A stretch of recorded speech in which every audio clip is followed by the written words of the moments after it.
Uh-oh. Is that a gun or are you just happy to see me? Uh, uh. Normally, if that boat a rockin', don't come a knocking, but we'll take as many people we can get right now.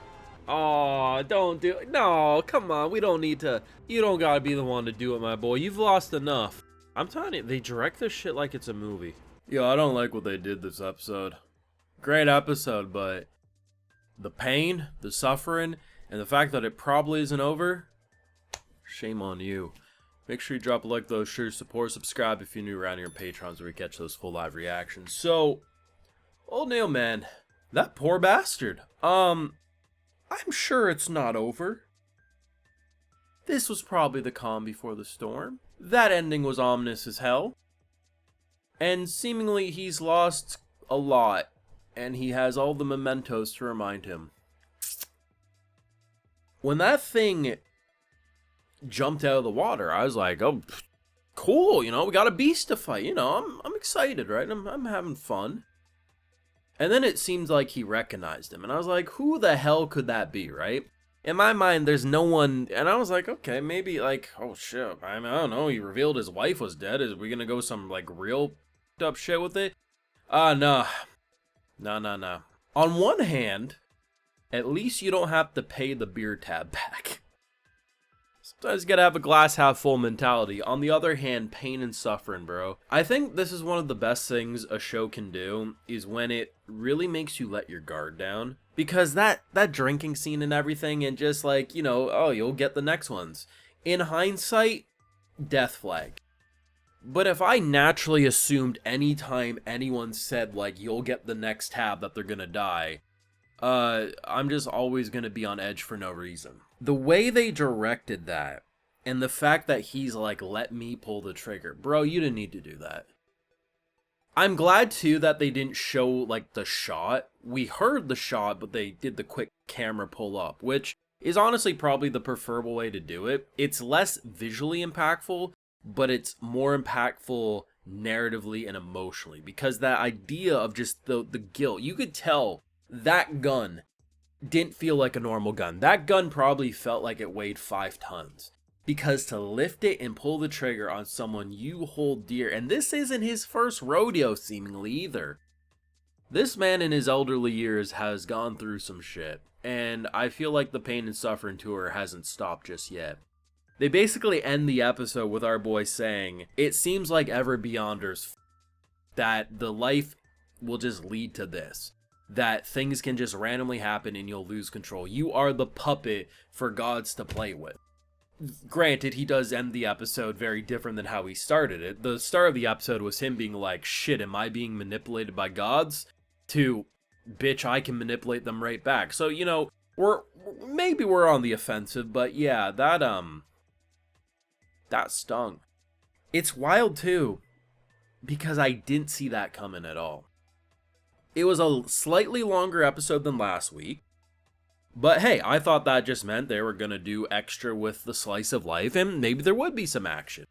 And then the first bit of, you know, where you think it would be is the goofy-ass performance where we're essentially scamming the audience with making them think we're doing an exorcism and shit. And I was like, it was like some Scooby-Doo nonsense, man. I thought it was adorable. I was like, yeah, this is great. Like, take it slow, bro. You don't need to prove anything. And then something straight out of Pirates of the Caribbean starts happening, and I'm like, okay, you know, we don't get a lot of ship battles these days. Like, the moment with Climb, so they're trying to, like, kind of bind him up with the chains, and then the chains snap, and then he goes flying. That's something that Jack Sparrow would have done, man. Just unironically defeating an enemy because he flew into him, not because he meant to do it, but just because it drunkenly happened. Like, there was so much fun about this episode. And then they sucker punch you. They remind you that this is a messed up world, all things considered. Like, the reveal that his wife was dead caught me off guard. That wasn't expected. I definitely have some questions of what he's been trying to do there. But there's something that I noticed about this episode, and I think I finally realized why I like the visuals of the show as much as I do. It's directed like a live-action show or movie rather than your traditional anime. And what I mean is, when you have your storyboards for anime scenes, right? I'm not saying they don't have some random ass Sakuga for, you know, random scenes. But you could look at the very first shot of this episode. It's a fish swimming in the current as they're fishing, right? And that thing was produced way better than it had any right being. There's scenes where a crate will be lifted up on a chain. There's so many random small shots that in live action is very easy to direct, because it's not like you have to animate some pointless. It's so, you set up a scene. Those little scenes aren't as common in animation because, to animate a fish swimming that well takes a lot of resources, a lot of time. And to do that, why would you focus on that rather than just making an easier to animate scene so your big scenes, can get the attention they deserve? Where this show, it's almost like there's a cameraman in a real fucking world that's filming things, and because it's animated so well, the directing actually feels like it feels more live action than animation. And I think it's really impressive what they've been able to do. And all I'm hearing from the production team is that, they're cooking season 2 already, and shit's cooking really well.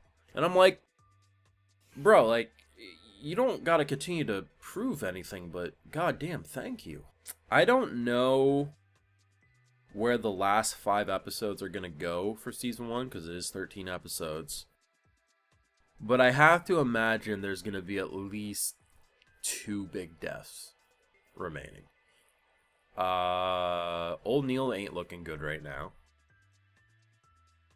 But to be honest, I don't know, man. I feel like something's got to hit Klein real hard soon as well.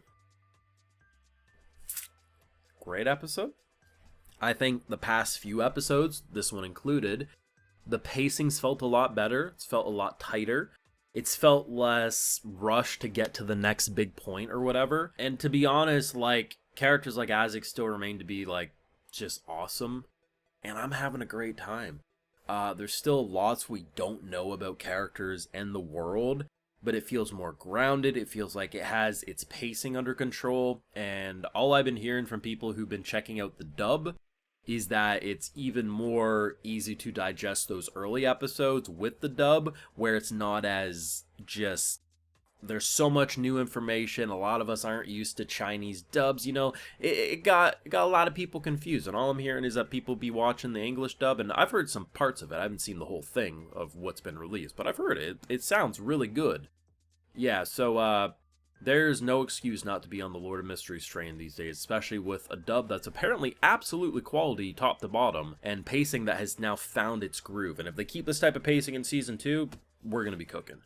Let me know your thoughts and feelings down below. What did you think of Old Neil's sacrifice here? I mean, he didn't need to do that, bro. He didn't need to pull that trick. It's just pain. Thoughts down below. Leave a like if you enjoyed. Subscribe if you're new around here. And Patreon is, of course, where we catch my full live reactions and exclusives like, hey, I give video shoutouts to all my patrons. So today we got Catherine Halverson, Bio Zero, Richard, Furious the Hip Hop Sommelier, Deezer, Win Cow, and we also have a Gonzago. So I appreciate the support, everyone. Please take care. Y'all have a good one.